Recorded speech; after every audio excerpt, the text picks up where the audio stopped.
Ladies and gentlemen, boys and girls, friends and family, and everybody else, such great pleasure to be with you today on the second edition of Season 4 of Real Talk with Billy and Cory.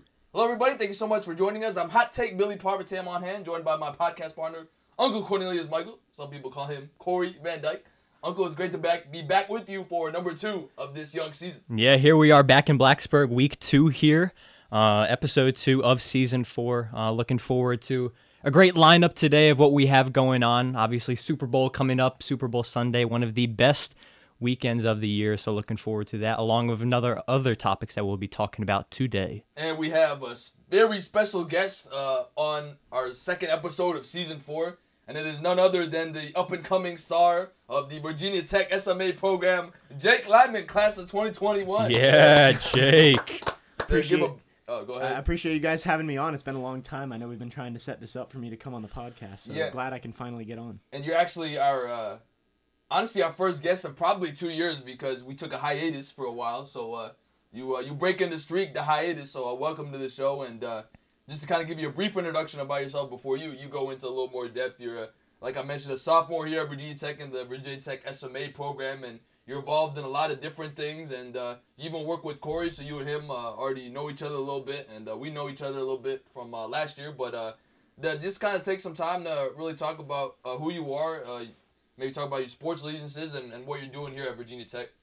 Yeah, I'm a sophomore, like you mentioned, here in the sports media program at Virginia Tech, and involved in a lot of different things. Like you mentioned, I work with Cory at Tech Sideline, write some Olympic sports articles for them, been doing a lot of wrestling lately, and also, like you mentioned, work with you with the IMG internship, still doing that a little bit with Evan Hughes and Kevin DiDomenico.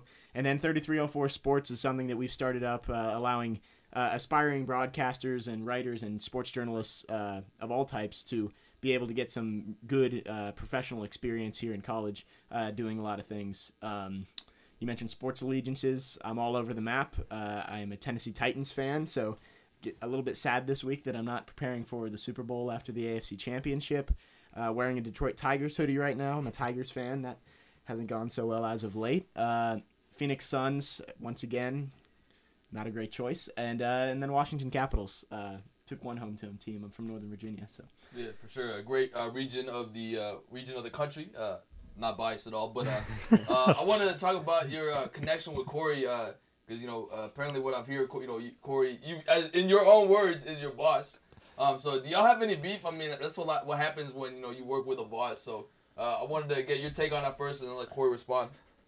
I mean, I wouldn't say he's my boss. I mean, he's above me. Yes, he edits all my articles, but it's not like he's telling me to do things. Like we talk about an article that I should write about once a week, maybe twice, and I send it to him. I say, here it is, and then he edits it and sends it to the editors. There's not really too much communication going on. I mean, he oversees my work. So you have no beef with Cory? There's no beef at all. Okay, guys. Cory, would you like to respond? Is that pretty accurate? That is 100% accurate. I don't know where this beef claim came from. I think it was some fake news out there that someone did to try to create some ratings. But hey, maybe even just talking about it, any publicity is good publicity. So that's right. But no beef. Everything is good. Like you said, it's literally just he'll text me kind of an idea that he has for an article. I'll say, yeah, that sounds great. I don't think I've ever turned him down for one. I don't think so. And then he just sends me it when it's done. I edit it up real quick, usually nothing major.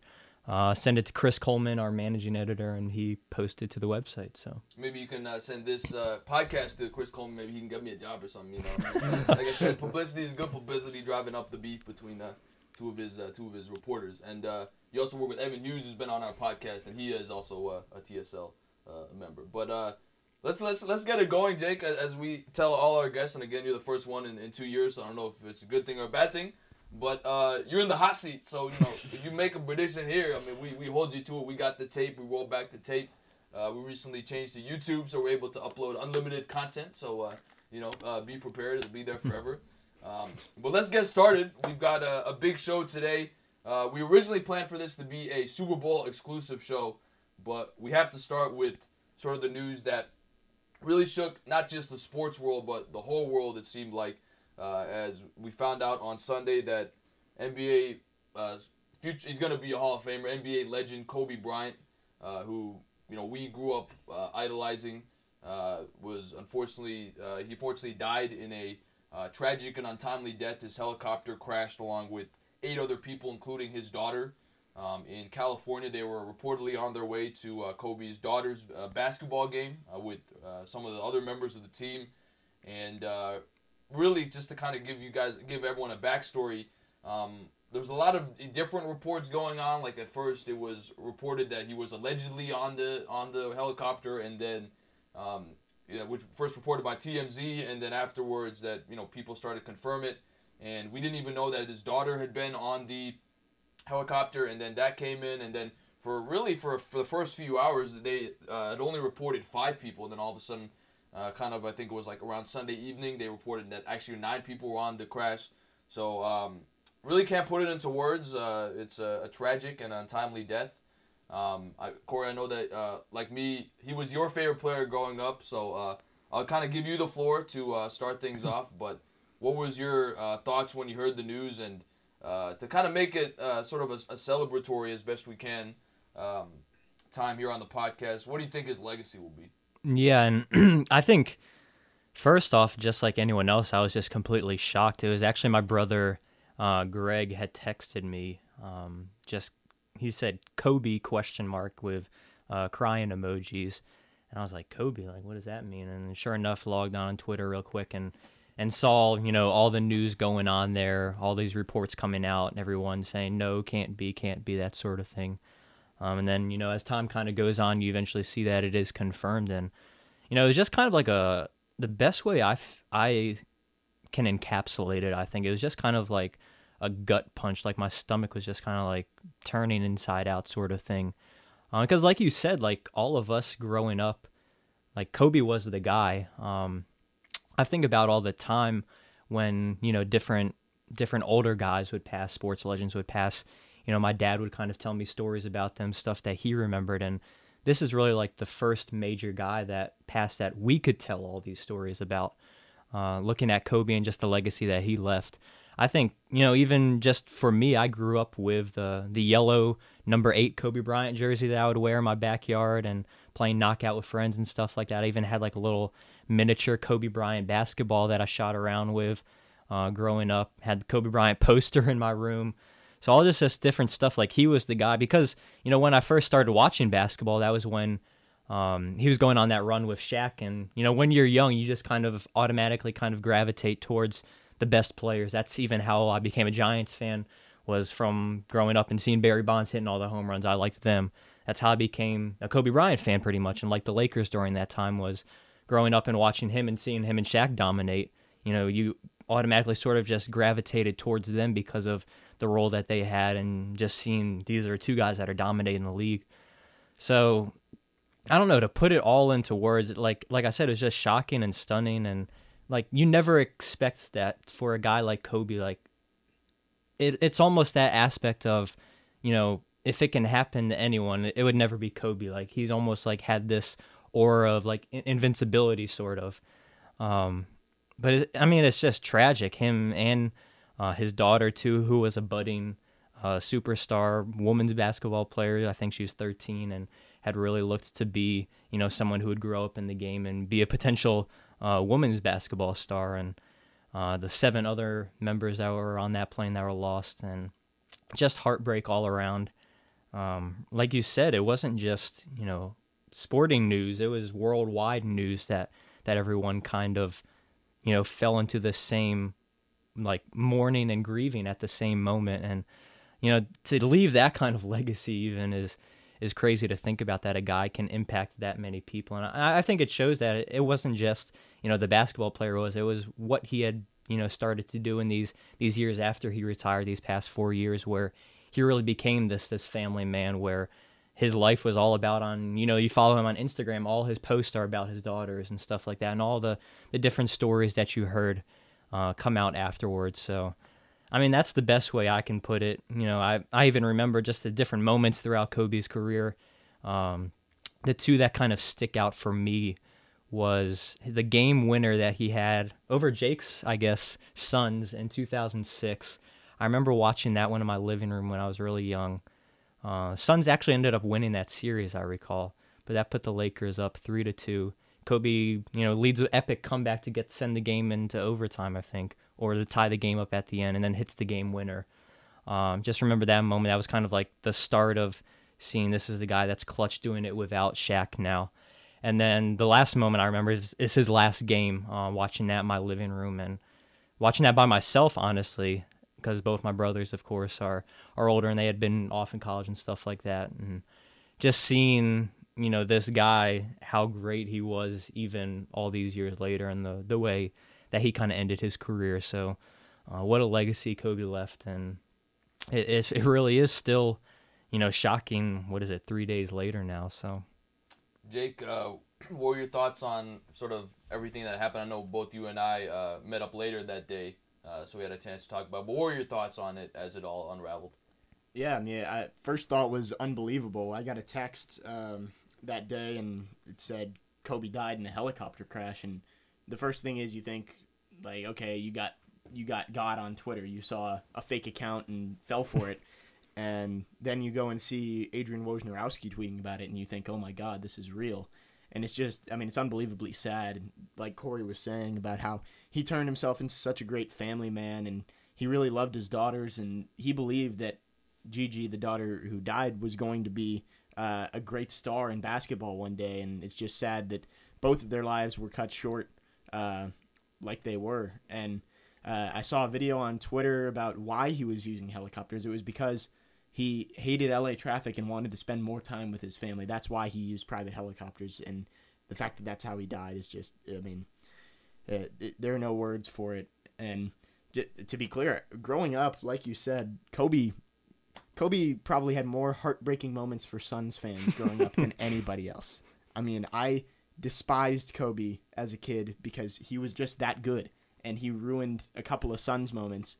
But as I grew up, like you said, his last game, I watched that last game and had just so much respect for Kobe about how the way he played. And that last game, there was no better way to go out. And his speech at the end, Mamba out, he did it perfectly. And rewatching that on Monday night, Tuesday night was just, it was tough to see him looking at his family and winking and all of that. So there are really no words for what happened. It's about as sad as it gets. It's a tragedy, and hopefully his legacy lives on well after he's gone. Yeah, for me, it was certainly shocking to see the news. First of all, there were a lot of erroneous reports that were out there. I think in terms of who died. People were mentioning Rick Fox, who's a former NBA player. People, were saying that all 4 of Kobe's daughters had died in the crash.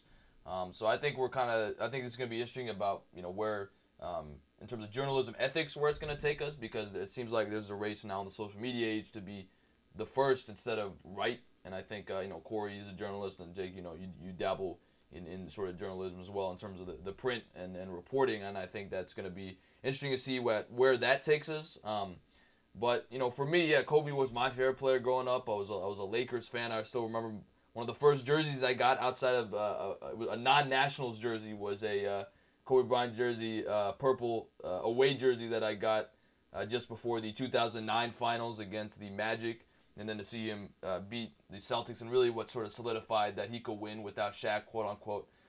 For me, I think that, he was always an interesting guy because it really seemed like outside of, like you look at all the great players, it seemed like he was the one guy who really did not miss basketball. You look at all the stuff he did. He was just getting ready to do so many more things post-basketball, but he already won an Oscar.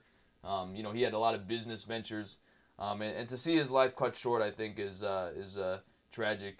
But for me, I think his legacy will be, number one, he was probably the toughest competitor that I ever saw, the best competitor. You look at now, and you guys know, the load management in the NBA, the devaluing of the regular season. Kobe was that guy that if he could walk, he could play. And I think that also ties into my other point that he's probably the toughest athlete I've ever seen in terms of what he played with, what he went through. Other than Brett Favre, I think Kobe Bryant. And I don't like to say tough because as fans, we don't really know unless we're in the arena. But you just look at from the outside perspective, Kobe Bryant, it didn't matter if he could walk, he could play. And I think that's what I'll remember most about him. And it just seems like a dream almost. It doesn't really feel like it's real. You feel like Kobe, with how tough he was, would be able to, be invincible to anything, as Cory mentioned. But it's just a tragic and untimely death. And for me, I think the two moments, you mentioned the 60-point game. I'm also going to mention the buzzer beater he had over Dwayne Wade, like back in 2010, where he like double banked the three to win the game. To me, that probably is the most difficult shot I've ever seen someone make, especially when you consider who was defending him, Dwayne Wade, the fact his hand was all over his face, and he still managed to like shoot a one-legged. I think he even at one point said that was probably the luckiest shot he'd ever made because he never practiced for that type of shot.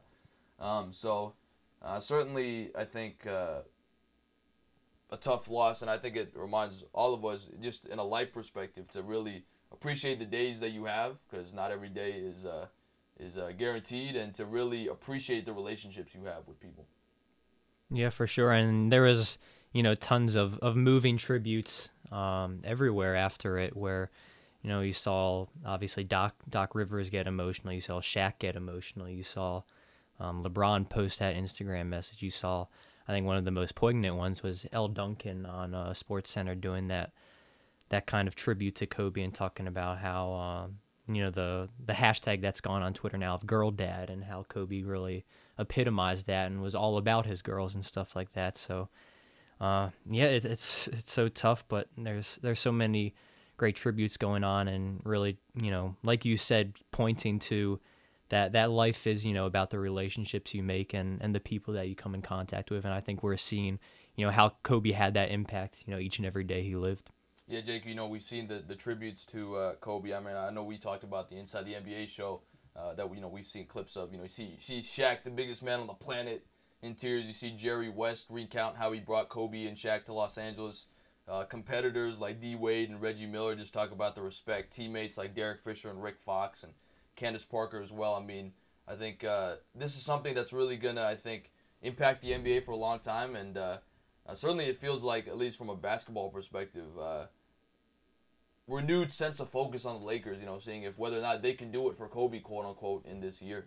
Yeah, I mean, this season, I feel like not only the Lakers, but the whole league is going to dedicate this season to Kobe. And I think there would be no better way to dedicate it to him than seeing LeBron and Anthony Davis lead the Lakers to a championship. And obviously, you still got to play the games, but I think LeBron, I mean, the night before, he passed Kobe Bryant on the all-time scoring list, and Kobe Bryant was in the Staples Center, and then the next day he's gone. I mean, you saw how much of an impact Kobe had on that franchise, and I think that team wants nothing more than to finish the job and honor Kobe one last time. Certainly, and just a lot to digest.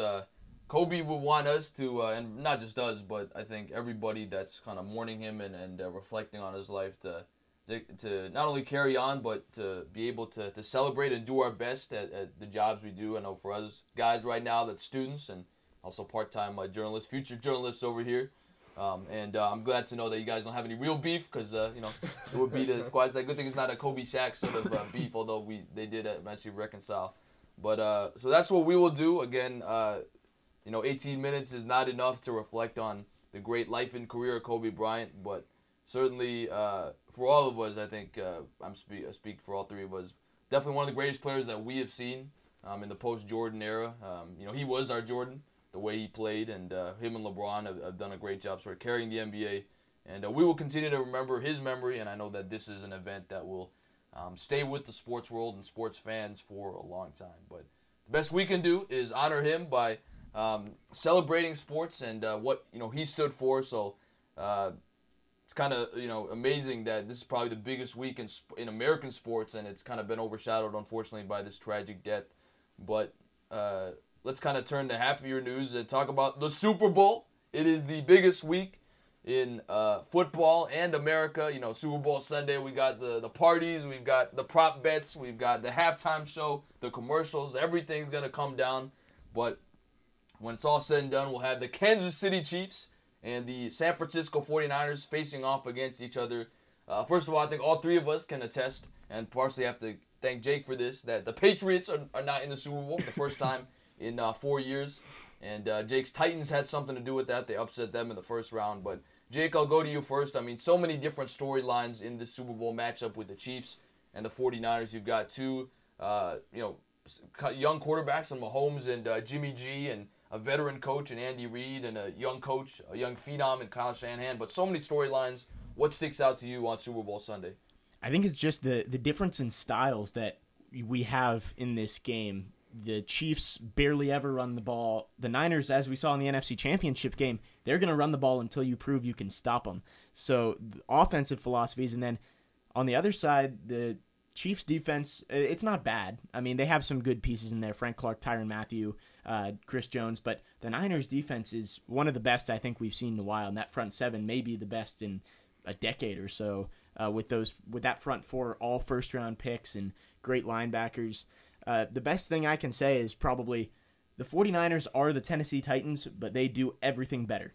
And that is kind of interesting because the Titans did put up a fight against the Chiefs in the AFC Championship, but Patrick Mahomes and that offense proved to be a little too much. So it'll be interesting to see what the 49ers do and how they combat that explosive Chiefs offense with Mahomes and all of those weapons.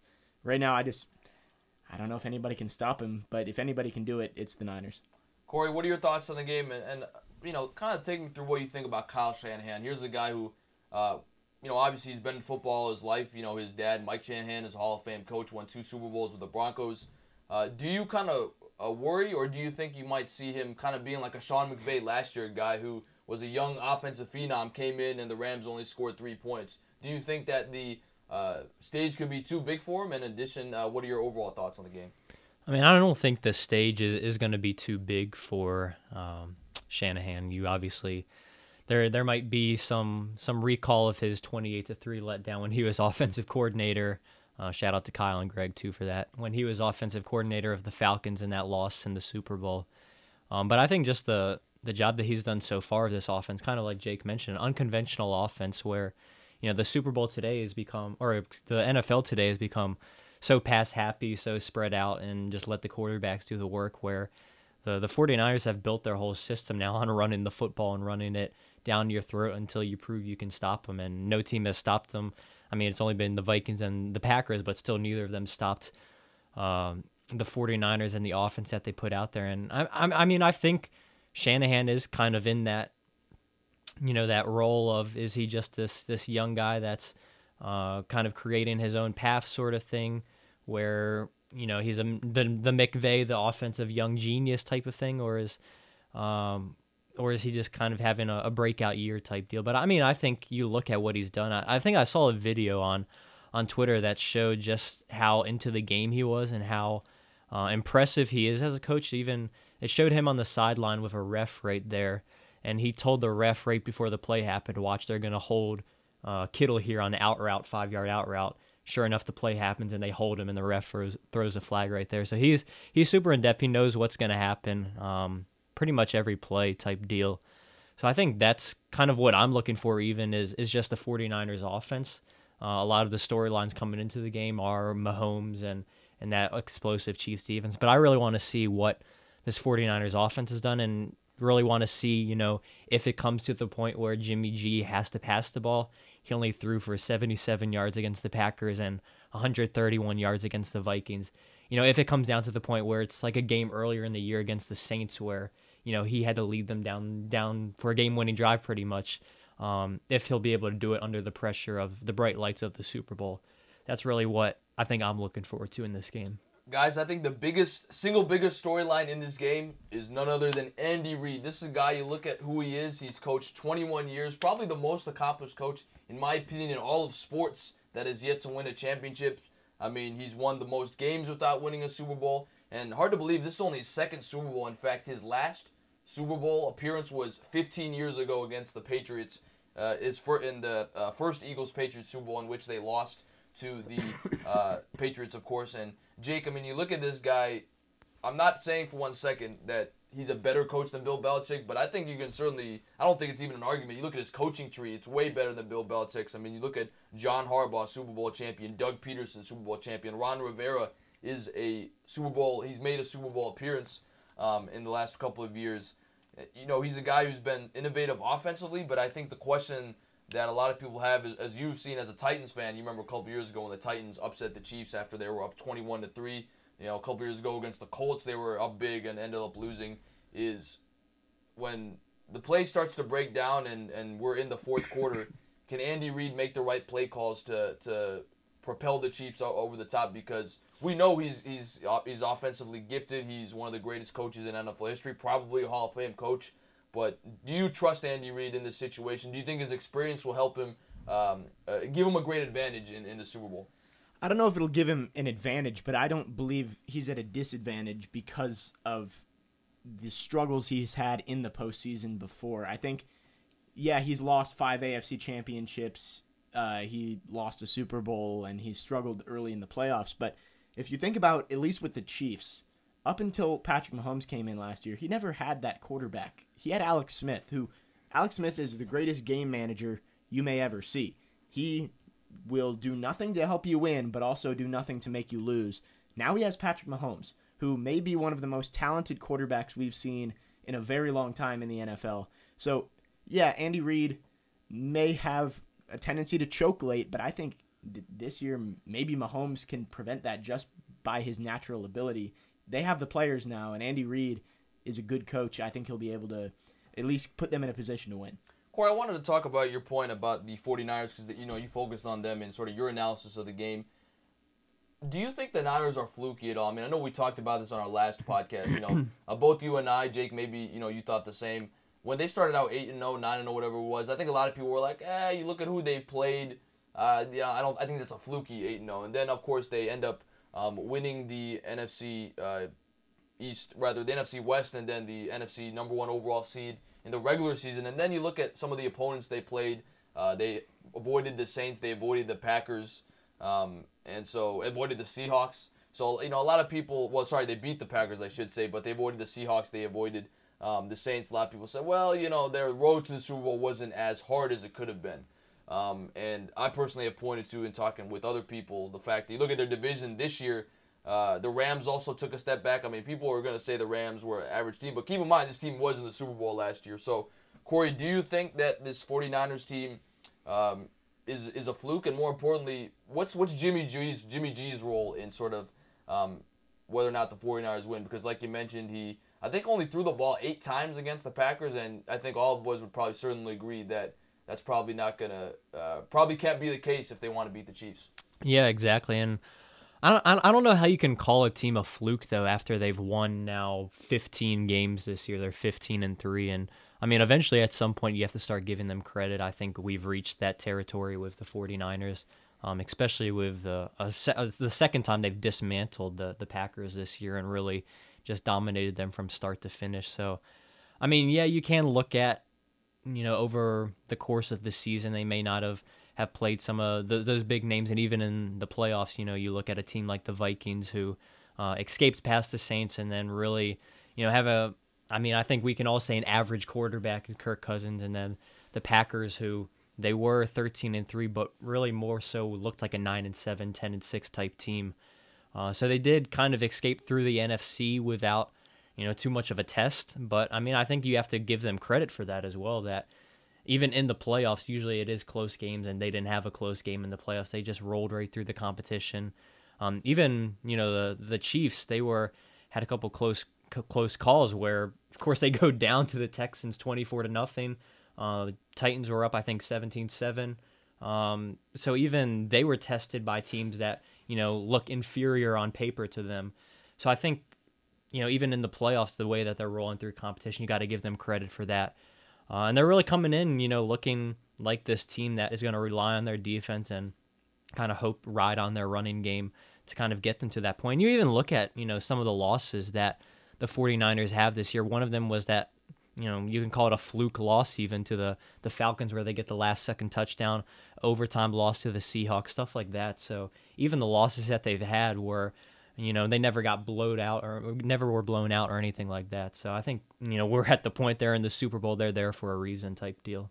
Shout out to the Texans, by the way. They get blown out by the Chiefs and somehow make Bill O'Brien their general manager. I think the logic is hilarious. But Jake, and I'm going to go to Corey with the same question. Give me one or two guys from each team you think is going to be X-Factor. Obviously, Mahomes, Jimmy G, those guys come with expectations. But who are some guys that maybe are flying a little bit under the radar you think And it could be both teams. In fact, I would prefer you pick at least one guy from both teams, offense or defense, that you think this guy might need to have a big game in order for the Niners or the Chiefs to win. Yeah, if I look at the 49ers, I think first one you have to say is George Kittle. I think the team kind of goes as he goes. If he has a big game, Niners are tough to beat or tough to stop on offense. He's one of the best tight ends in the league, and when he gets rolling, that dude doesn't go down easily. So I think if Kittle has a big game, if they're able to get him open over the middle of the field, it's going to be a long day for that Chiefs defense. And then on the other side of the ball, I think Fred Warner for the Niners in the middle of that field. Warner has been one of the better linebackers in football this year that doesn't get much recognition. He came in, stepped in when Quan Alexander went down, and Alexander's back now, but Warner is still the best linebacker on that defense. And if he's able to maybe make some plays in the run game and also cover Travis Kelce down the field, I think that could be big. Looking at the Chiefs, McCole Hardman kind of stands out to me because he's so versatile. I mean, if he's able to get behind the defense on offense and make a big play, or even in the return game if he's able to step up, I think Hardman could be a key piece. Even though he may not get that many opportunities, it only takes one play for him to have a big impact on this game. Corey, who stands out to you as X factors? Kind of along even with what Jake said with George Kittle. I think you look at even the fullback for that team, Juszczyk, and how, that's kind of a lost position in the NFL nowadays, but the 49ers are a team that will use him and use him in a lot of their packages. So I think you look at Juszczyk and just the kind of game he'll have blocking, and he's even a good receiving threat for Jimmy G down low, dump off passes to him and stuff like that. Then I'll go over on the offensive side to the Chiefs as well. I think Sammy Watkins, that's a guy I know my roommate, and he's actually viewing today, our first viewer on our podcast. Bassam is a big fan of him and kind of is in all how he's like their third option on their team. Sammy Watkins is. So I think he could potentially have a big game. He had a big touchdown against the Texans to kind of, or was it Texans or Titans? I mean, it doesn't matter, I guess. In the end, they'd be both of them. Yeah. Watkins was against the Titans. Okay, it was against the Titans, yeah, where the towards the end of that game where he kind of propelled that lead a little more. So I think a guy like Sammy Watkins and even Jones on their defensive line, I think could be a big difference maker if he can get after Jimmy G in third down situations where he's passing the ball. That could be a big X factor going forward. Jake, you sure you and Corey don't have beef? Because he constantly seems to be reminding you the fact that the Titans lost to the Chiefs. I mean, I don't know there. I think there's some shady stuff going on there. But do you believe that George Kittle is the best tight end in football? Would you be willing to take that bet right now? I think one thing everybody can agree on is the two best tight ends in football are playing on Sunday. I think it's Kelce and Kittle. I don't know if I could make a distinction between the two right now. If I had to, I would say Kittle just because he's a better blocker. Kittle might be the best run-blocking tight end in the league and the second best receiving tight end in the league. So I would probably lean Kittle, but the top two are playing in the Super Bowl. For me, the X factors, I think, are going to be the 49ers receiving core. Outside of George Kittle, you got Emmanuel Sanders, who's played in the Super Bowl. I think he's a Super Bowl champion with the Broncos. And then Deebo Samuel, who's been a rising star in the playoffs. I think Jimmy G is going to have to throw the ball downfield in this game. And the Chiefs, with Steve Spagnuolo, who's a Super Bowl champion defensive coordinator with the Giants, they're going to be scheming for George Kittle. So you've got the experience of Emmanuel Sanders and the young rising star in Deebo Samuel. I think those guys are going to be key, along with guys like Marquise Goodwin, who's got NFL experience. I think all three of those guys are going to be important for the Jimmy G. If he's able to throw the ball downfield, those guys have to be ready and make the most out of their targets. And on the Chiefs side, I'm going to go defensively. Frank Clark, you mentioned Chris Jones. Chiefs defense, I think, Jake, you mentioned it's been better this year, but typically when you think of the Chiefs, you don't think of their defense. You think about their high-flying offense with Pat Mahomes and Tyreek Hill and those guys. Sammy Watkins, you mentioned. And like I said, I mentioned his name. I'm going to say it again. Andy Reid is an X factor in this game because we know he's been known to choke in the playoffs, forget the time. I think one game in the playoffs, I remember, he was just winding the clock down, 120, 119. He had 3 timeouts left, and they still had to kick an onside kick. So for me, Andy Reid is the X factor in this game. And I think we're in for a good game, and we call it the Joe Montana Bowl because Joe Montana did play for both teams. I think he even sent out a tweet saying, I guarantee that my team will win this Sunday. But before we go to our predictions, guys, and Jake, I'll start with you. Is there anything else that might stick out to you that you think, if you're a betting man, or our friend Bassam is a betting man, but or even just as a fan, is there anything that you're looking forward to that we might not have touched yet that you think this might have a chance to impact the storyline? I think we hit a lot of it. I think maybe if we look, we mentioned the Niners like to run the ball. I think maybe looking at that three-headed monster they have in the backfield. I mean, Raheem Mostert, Matt Breida, and Tevin Coleman. All three of those guys, it seems like the Kyle Shanahan just likes to use them interchangeably. It's like anytime one of them gets tired, the other one comes in and is just as good. So I think looking at that's big. They don't have a great running back, but they have three really good ones. And Corey, anything that you think we might have to still look out for? I think you talked about Andy Reid and just the impact he has. I think the biggest coordinator in this game is Robert Saleh for the 49ers, and just what game plan he's going to put in there to try to stop Mahomes. No one has really had success this year in stopping him. It's more so trying to contain him a little bit. So looking forward to see what Saleh kind of throws out there with the 49ers and their pass rush, obviously, up front. Robert Saleh, by the way, is Egyptian. Had to give a shout out to our friend Bassam. We have to, the ethnicity, got to give a shout out to Robert Saleh. Also, Eric Bieniemy on the other side for the Chiefs. He's a guy who's been mentioned in a lot of head coaching names. I think a Super Bowl on either of these guys' resumes really would elevate them as a potential head coach for next season. But let's put our money where our mouth is, as Jake, as I'm sure you know. We put our money where our mouth is. We don't just talk about the games. We make a prediction. So I'll give you the floor first because you're the guest. Give me who you think's going to win, a final score, MVP, and why.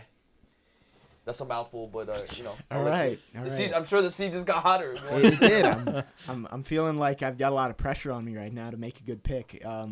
So you mentioned earlier, you asked Corey if you think the 49ers are a fluke. I just want to point out that they were 3 plays away from being 18-0 heading into this game. If they hadn't had a backup kicker shank a field goal against the Seahawks, they win that game. Justin Tucker hit a 55-yard field goal in the rain to win that one. And then Julio Jones barely broke the plane on a touchdown at the end of that game to have the Falcons beat the Niners in Santa Clara. So they could be an 18-0 team right now, and no one's going to be saying they're a fluke then. But on the other side, Patrick Mahomes, he's virtually unstoppable, and it's tough. But I'm going to give my prediction. I'm going to say in a tight one, 31-28, San Francisco. Whoa! I'm giving 49ers the win. I'm going to say Jimmy G takes him down the field, and Robbie Gould finishes it off with a field goal in the final minute to give the 49ers the lead.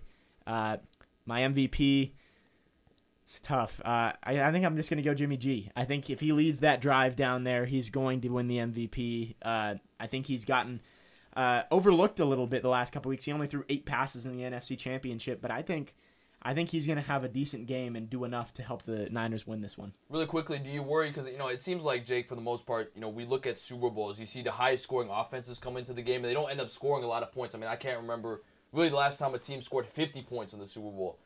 So do you worry? I mean, we talked about the Rams offense, remember, last year, and then they end up scoring 3. Do you worry the same thing could happen to the Chiefs in this game? Yeah, definitely, because the Niners defense, Robert Saleh is a great coordinator, and the Niners can get pressure rushing 4, and that's when you run into issues if you're Patrick Mahomes, because when other teams blitz Patrick Mahomes, he just picks apart their defense. He just sees, okay, you're going to leave 5 in coverage. I'm going to beat you every time. The Niners can send Nick Bosa, Eric Armstead, DeForest Buckner, D Ford, and get pressure pretty much every time. And I think that's where the Niners defense is going to be able to step up and get to Mahomes a little bit. And do enough to get that win. And how much of this is a spite pick because of the fact that the Chiefs knocked off the Titans in the AFC Championship? I would say it's less of a spite pick and more of a pick that my dad is a 49ers fan. Okay, so got you. But I do believe, unbiased, that the 49ers are going to win this game. So you were making that pick partially because your dad was going to get mad at you if you... a little bit, probably, yeah. Okay, so Corey, you heard Jake. He says 31-28 Niners. Jimmy G is the MVP. Are you ready to one-up him with the bold prediction? Yeah, so I mean, usually these big games like this, I mean, I think it's human nature and even my nature to kind of lean with the better quarterback, which is obviously Patrick Mahomes, what he can do. But this 49ers team, I like what they've been able to put together over the postseason so far. I have the 49ers winning 28-27 on a last final minute touchdown where George Kittle goes beast mode a la the Saints game. George Kittle is your MVP with 2 receiving touchdowns in the game, over 100 receiving yards, the main target. And yeah, it comes down to that where, Patrick Mahomes is left on the sideline, not having that chance to leave a game-winning drive because the 49ers blow so much clock and win at the final second. So that's what I'm sticking with right now. I think Mahomes still has a great game, putting up 27 points against that defense, but the 49ers will get the win at the end, 1-point victory. So I just wanna get this on record. You believe in Jimmy G to lead the Niners final downfield. second touchdown, yes, game-winning touchdown, Jimmy G. Wow. So he learned from the best. That's true. That is a good point. I think one thing we forgot to mention, Jake, is that the fact that he learned from quote unquote the GOAT. I don't think he's the GOAT, but one of the greatest quarterbacks undisputably. He was, and again, he was a backup, but, that's got to be something to learn for the Patriots. Well, yeah, and he's been here before. Like, obviously he hasn't played, but he's experienced this week, being at the Super Bowl and being on this stage. He's experienced all of the pomp and circumstance that goes around it. I don't know if that's the right word. It's probably not. But he knows about this stage, and I think he'll be able to step up. I don't know if it'll be too big for Mahomes, but I think it may take a little bit for Mahomes to adjust. And the other side, Jimmy probably will be okay. Well, as for my prediction, I will say, right after the AFC and NFC Championship games 2 weeks ago, I was all in on the Chiefs. I was like, Mahomes. Same. I want Andy Reid to win a ring, most accomplished coach. I want him to get one after a long career where he's basically running to Bill Belichick. That's the reason he's probably hasn't won a ring. The Niners, you got to give them a lot of credit. I think they're different from the Rams team last year because of their great defense. I don't think the Rams had that defense that they have this year. And so it was a very hard decision as I came in. I think me and Jake were talking. We were thinking about predictions as we were coming on the air here. But I have decided that ultimately the Kansas City Chiefs will squeak out a win in Super Bowl 54. I'm going to go 20-17. It's going to be a lower scoring Super Bowl. My magic number is 37, by the way. If I ever have to bet points on a tie break, I'll say 37, 2017. That's the magic score. But I'm going to say that it will be the second Super Bowl to go to overtime. And the Niners will get the ball first. They will not score. And then because the OT rules are the fact that once the team that has the ball first, if they do not score a touchdown, then the team that next possesses the ball can just go down the field and kick a field goal. I think that Patrick Mahomes will do just that. All he'll need is a field goal. And that means Andy Reid won't have to mess up the plays as much if he does. The fact that he only needs to get a certain amount of yards. He doesn't have to go the whole length of the field. I'm going the Kansas City Chiefs to win the Super Bowl 2017. And I'm going to say Tyreek Hill is your Super Bowl MVP. I think he's going to have a couple of big plays in a game that I think will be more low scoring just because of the nature of the Super Bowl. Defenses tend to come to play. I'm saying the Kansas City Chiefs will win the Super Bowl for the first time in 50 years. Because the last time they made the Super Bowl was 50 years ago. So, Jake, I know you agree with Cory, but what are your thoughts on my take? You got any thoughts?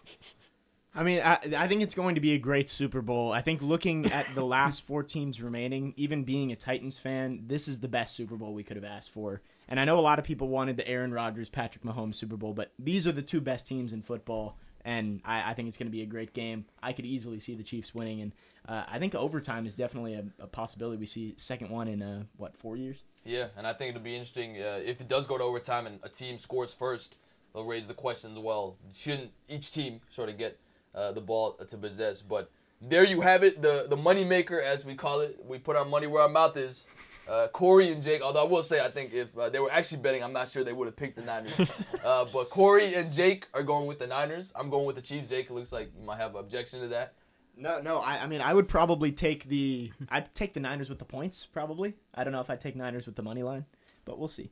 All right, and then, we got to talk about all the different prop bets that are associated with the Super Bowl. I mean, you talk about the halftime show. Really quickly, what are your thoughts on the halftime show, J-Lo, Shakira? I think it's good. It's obviously fitting in Miami, and I think it'll be good. I usually don't pay too much attention to the halftime show. I probably will just come back and watch the commercials. But yeah, I think it'll be decent. I'll have it on the background. And Corey, I think it's to me it's interesting because I feel like J-Lo and Shakira haven't released any new songs recently. So I mean, I know Shakira. That's a bet that you should take. Hips Don't Lie will definitely be a song they play in the halftime show. But I mean, that's kind of my take on it. What's yours? Yeah, I mean, I think it's kind of what you said right there. It's two artists that really, I mean, at least from my recollection, don't have any stunningly new music out, and they're kind of older-fashioned artists. So, I mean, even kind of like Jake said, I'm not really huge into the halftime show. I remember we had a assignment in Bill Roth's class where we had to rate like our top 5 halftime shows, and I was like, I don't remember like any of them really. So, but yeah, I mean, I think one thing I didn't get to mention too that I think we mentioned it before or during the show, but it's the first time in my college career that the Patriots won't be playing. So that's the biggest excitement for me throughout it all. Thank you to Jake's Titans again. That we don't have to watch the Patriots and we can get some new flavor in the Super Bowl. So that on top of the new flavor in the halftime show should be a good Sunday night. So looking forward to it. And I will say, Jake, not to hate, but I think not just me, but a lot of America is happy that they did not have to see Ryan Tannehill in the Super Bowl. Ryan Tannehill's a good quarterback. Don't let anyone tell you otherwise. I mean, I still think the Titans should get Tom Brady, but that's just my opinion. But give me one prop bet you think is a surefire guarantee. And I want to go first on this, but you think about let's take the national anthem. Like the person's gonna go over, Demi Lovato's gonna go over 2 minutes because I think oftentimes that tends to happen. But shove aside that prop bet. Think about a prop bet you think is a guarantee to happen. I'm gonna go first on this. There's gonna be at least 2 28-3 mentions. I think the over is like 0.5 or something. But you think about it, Kyle Shanahan was the offensive coordinator a couple years ago when the Falcons were leading 28-3. The Patriots came back. I think and it's also considering the fact that the broadcast team, Joe Buck and Troy Aikman, were the same broadcast team for that Super Bowl. I think all of that comes into play. I'm going to say that we are guaranteed to hear at least 2 mentions of 28-3. 2 mentions, okay. I think another one that I'll throw out there, I'll call it a guarantee. You might not think it that way, but I will guarantee that it will be tails. Because tails never fails. I agree. I would say I would go with that too. Tails is always the choice. Tails never fails. I mean, that's I don't think that's much of a guarantee. That's a 50-50 shot. I mean, the 28-3 mention might not actually happen. It's like a 50. I mean, that's gonna happen. The coin toss. You know what I'm saying? So, in my opinion, that is not a prop bet. But, one of them out there is: will Demi Lovato be wearing a dress, skirt, or gown? Yes or no? What are the odds on that? Yes is -175. No is +135. I'd probably go no on that one. Just with the odds. I don't know. I mean, as long as it's a complete guess, but I feel like odds are good enough that you could say no on that and maybe make some money. Although our friend Bassam was just telling us that the over under for the national anthem went to 204, which I mean maybe that kind of causes people to be nervous a little bit, but I think typically, you'll get one of those long, vowels and one of those long signs that, will prolong the national anthem. But are there any other prop bets that you guys think might are interesting at least, or even if you're not gonna, make a bet on it here, but you think might be interesting in the long run on Super Bowl Sunday? I see total first half points by the Chiefs. It's 13.5. I would go over on that one, pretty heavily actually. I mean, I think the Chiefs will probably get out to a pretty hot start maybe, and I don't know. I bet they score 14 in the first half. I would say that's a pretty safe bet. 2 touchdowns. Corey, anything else that stands out to you? I see one here. Which coach will be mentioned first on TV after kickoff? Andy Reid's the -155 for that. I would take that. I think he's the bigger kind of storyline as a coach there with kind of, like you said, maybe one of the bigger names not having won a Super Bowl. I think they'll mention him first.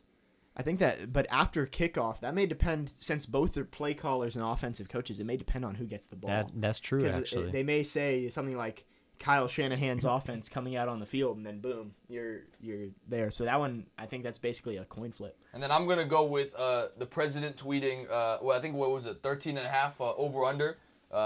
Not trying to get political, but I think we can all agree the president is a master marketer, and he knows the Super Bowl is going to be, everyone's watching, everyone's going to be following along on Twitter. I know we all have those friends that like to tweet the play-by-play of every Super Bowl. I used to do that, I'm not going to lie, a couple years ago, but I stopped with that. So I think we will get that will be demolished. I think we'll get 30 tweets or something. Wow. Really? Maybe not 30, but as long as it's over 13. I would bet heavily on the under on that one. Yeah, I think the under too. Another interesting one here too is who will be the Super Bowl or who will the Super Bowl MVP mention first in his speech? Teammates, coach, God, owner, city, family or family members, and then none of them. So they're all plus odds, so you can win some money there. God at plus 250. That one looks good. Yeah, I'm gonna go with God. Owner plus 1,600. And City plus 500. That I mean, Yeah. Like San Francisco, this is for you, or like Kansas City, this is like that one. That one's a good bet too. I kind of like that one. Well, certainly a lot of interesting storylines between and before the game and during the game and after the game that I think we're gonna be very excited to discuss. I want to close the podcast with taking sort of a overall reflection on the Super Bowls. We've been lucky, at least in our lifetime, to see a lot of great Super Bowls. Jake, I don't know if you were born. Maybe I guess you were technically alive when the Titans lost by 1 yard to the Rams. Which I don't know how mad you can be about that because you weren't really a fan. So. I was 3 months old. Yeah. Yeah. So pick one Super Bowl for me. What's the best Super Bowl you've seen so far in your lifetime, or the one that maybe not even best, but the most memorable? It can be sort of a apples and oranges type of question. There were 3 that immediately come to mind. 07 Giants Patriots, where the helmet catch Giants knocked off the 18-0 Patriots. Super Bowl 49 with the Malcolm Butler interception at the goal line, and then obviously Super Bowl 51, 28-3, and I think that's the one that probably has to be the best one I've seen. I mean, 28-3 with 3 minutes left. I think every single person in America wrote off the Patriots at that point. I sure did. I actually watched that game with Patriots fans, and they all did. And seeing them engineer that comeback and somehow find their way into overtime to win it, I don't think that will ever be done again. And Cory, I will say, I know you can't say the Cowboys were in the Super Bowl because that's never happened.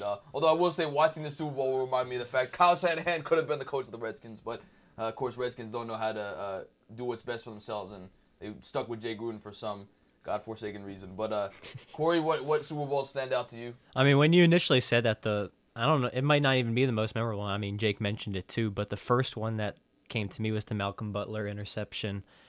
To win it for the Patriots, and I just remember all the talk about beast mode, how can you not give him the ball type deal, and Richard Sherman on the sideline looking in disbelief. That was the first one that came to my mind, and even recently we've had a lot of snoozers, I feel like. So I think more than anything, I just want a close game this year, something that comes down to the wire like all our predictions did.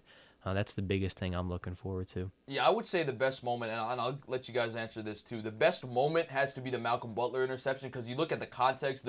People forget the Jermaine Kearse catch that was like a circus catch right before that. And then just the most unexpected ending because everyone thought, they're going to give the ball to Marshawn Lynch. Because you remember Belichick didn't even call timeout. He was letting the clock wind down. So I think very well Marshawn Lynch scores that touchdown. The Seahawks basically win the game with under 20 seconds left on the clock. So for me, if you're talking about a moment, that's got to be the best moment because it's the most unexpected. But I'm going to go in a different direction for the Super Bowl. I'm going to go Ravens 49ers. The Harbaugh Bowl again because it was so unique in the fact that you had the two brothers as coaches, John and Jim Harbaugh, and then you really had this probably and Cory, Jake and I talked about this before the podcast started, but probably the last game where you had two pretty average quarterbacks now being able to look back on it, starting in the Super Bowl with Joe Flacco and Colin Kaepernick. Every other game I feel like since then has had at least one, pretty solid quarterback. And then you look at that game, I mean, the electricity goes out. People said Beyonce took the electricity out with her. Ravens went out to a big lead, and Jacoby Jones had the longest return in NFL history, 108 yards. And then all of a sudden the Niners come back, and then Ravens are just barely able to hang on in Ray Lewis's final game and Ed Reed's last game as a Raven. And then even you look at the fallout after that Super Bowl. I mean, Joe Flacco never was really able to return to that level of eliteness or that he had during that one run. And then, of course, Colin Kaepernick, we all know what happened with that. And so I just think that's probably the most intriguing Super Bowl I can remember just because you look at the game, of course, but also what happened sort of after that. But in terms of moments, I mentioned Malcolm Butler. Is there a moment that really stands out to you? Moments, I mentioned the helmet catch, too. That one's up there, the Malcolm Butler interception. There are a lot of good moments. You look back even just a couple years ago, Super Bowl 52 with the Eagles and Patriots when Brandon Graham stripped Tom Brady, and I think people thought maybe that would be the end of the dynasty, and of course, Patriots come back and win the next one too. But yeah, I mean, there's so many great moments since I've been alive watching Super Bowls that it's hard to think of just one that stands out. But I would say those two, the helmet catch and Malcolm Butler's interception, are the two that are just probably a little bit above the rest. Corey, how about you? I think, too, Peyton Manning riding off into the sunset with a Super Bowl win and kind of a different role as the game manager for that team with a great defense. Mentioned the helmet catch.